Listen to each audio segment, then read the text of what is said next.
All right. Google Hangouts Live.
All right.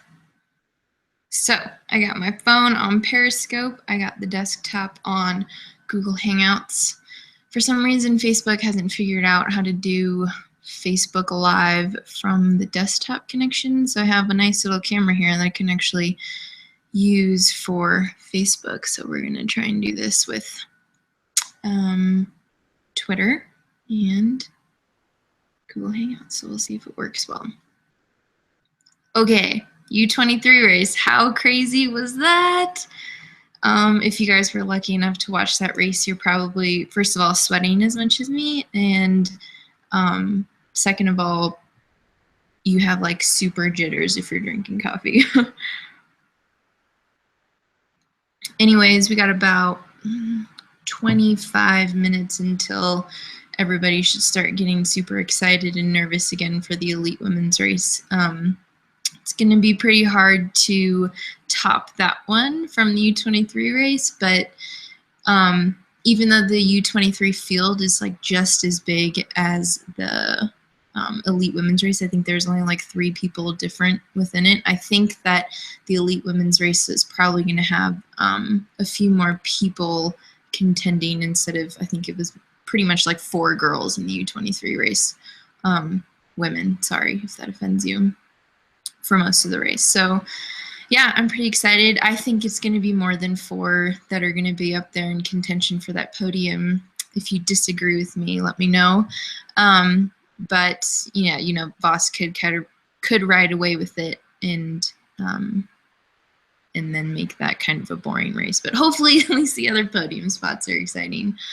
I'm really tired. It's 5:30. I couldn't really sleep well because I was so excited for this morning, and I was up at like 1:30. I maybe slept like a couple hours if I was lucky. But yeah, so let's take a look at the start list. So the United States, I think, has the most amount of racers. 1, 2, 3, 4, 5, 6. Yeah, Belgium has 5. The Netherlands has 4. Kind of cool to see 3 from Japan, 3 from Canada, France, Spain, Italy, pretty much the normal contenders, but it's always fun to see if China, Japan, any of the other Asian countries bring racers here. But yeah, cool to see the 3 from Japan. I'm sure the 3 of them are going to be doing that Tokyo race as well, which is kind of unfortunate. It's not actually a UCI race this year. That was one of the ones that I was thinking, like, yeah, it'd be super fun to go to Japan and do that race, but it's actually not a UCI race. So it'd be fun, but you know, just be kind of a travel fun race. You're not going for points or anything like that, more experience than anything. But yeah, we got some fireside chat ambiance going on here too. But let's see. Katie Compton, Amanda Miller, Katie Antoneau, Becca Faringer, Courtney McFadden, and Elle Anderson. That is your elite women's worlds team, and I'm super excited for all of them. I think this is going to be a really good course for Katie Antoneau. We saw how she raced at Nationals, and I think that this is one of those courses that, you know, is very finesse, like work your way around the corners, glide on the ice, and all that. So should be a good race for her.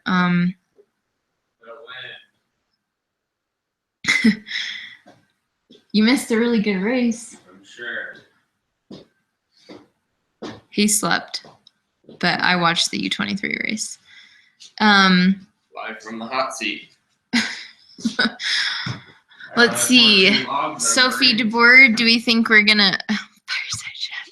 Hey, this is Amanda Nauman's version of Cyclocross Fireside Chat, so welcome all of you.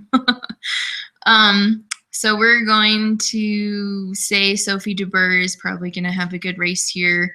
But yeah, I mean, Voss, like, even Crosshairs radio guys were saying the same thing, Voss all the way. I think she's just been so dominant the second that she came back that it's going to be hard to bet against her. I think all of the odds are in her favor. We can't deny that. So it looks like my Periscope is doing well and my Google Hangouts is not. So this is a good technology test. Voss Kant DeBoer. It's a good podium. It's a good podium.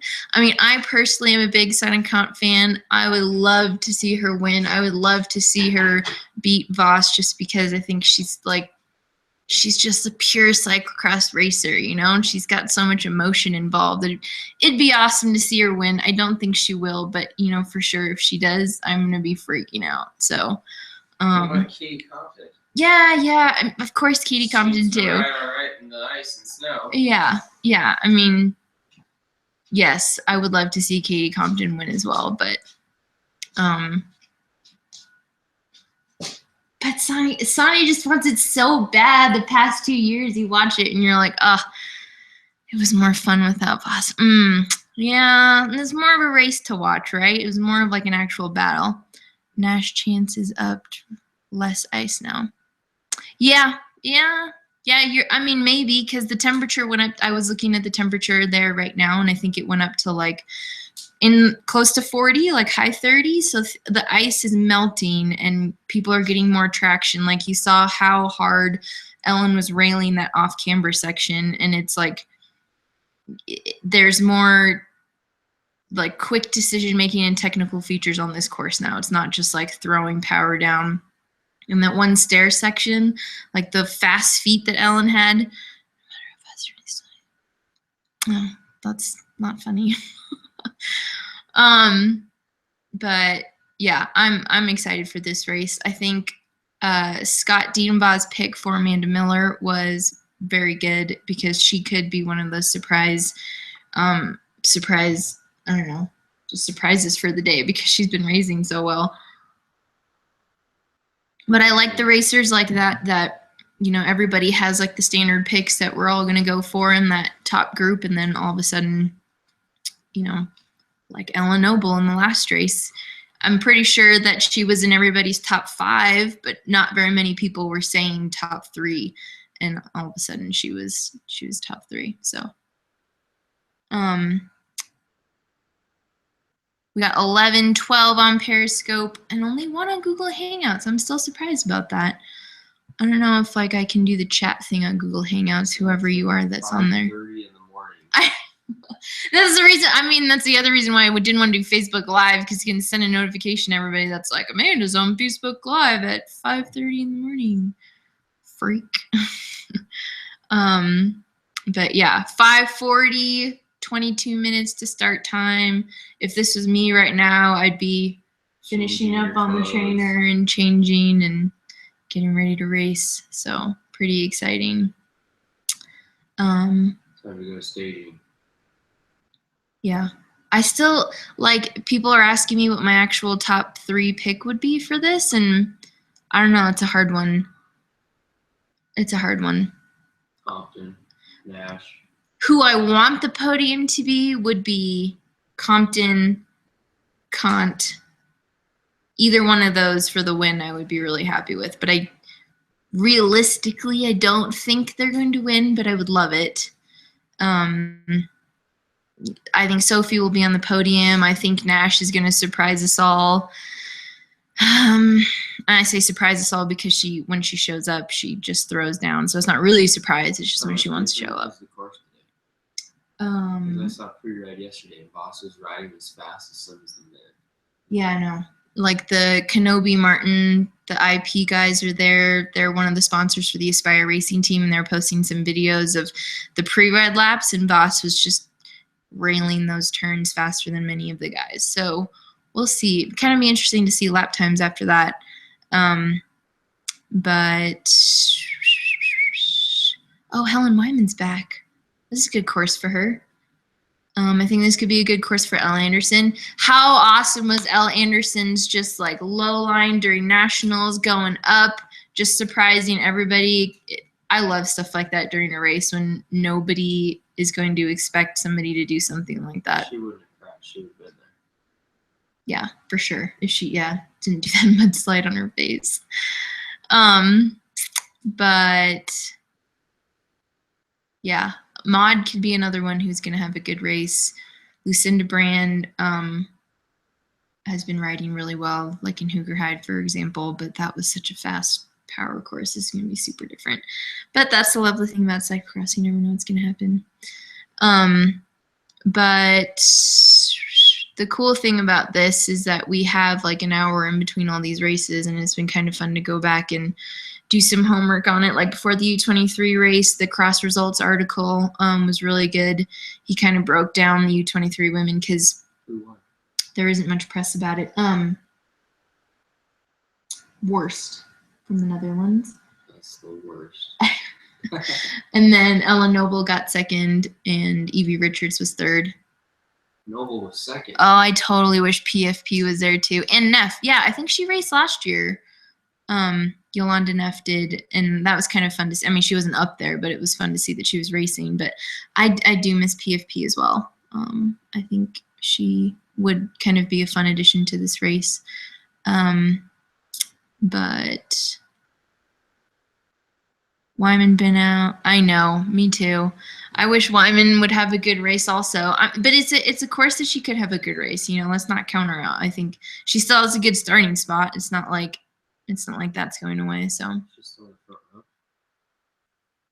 Doesn't even matter. I don't know. She's so Yeah. fast at the beginning of the race. She's like in a rocket ship anyway. Yeah, and the start of that race is so sketchy that like in the U23 race, the girl that chunked it on the top of that little bump, like that just instantly spread everybody out. And if anybody messes up those first couple wide turns or cuts somebody off or swings in, it's like you got to be aggressive at the start of that race. So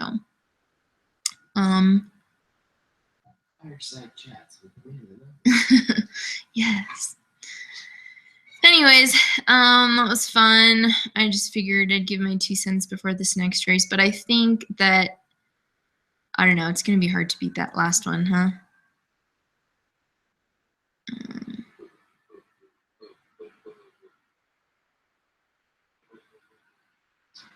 PFP broke my heart being, I know. Me too. Me too. It was just one of those ones where everybody was like, she should have won. So hard. Can't. When she was like, when that race where she was like so pissy on the podium because she was like, PFP's gonna cross racer, and everybody was like, it was such a good race, but we wish Kant had won.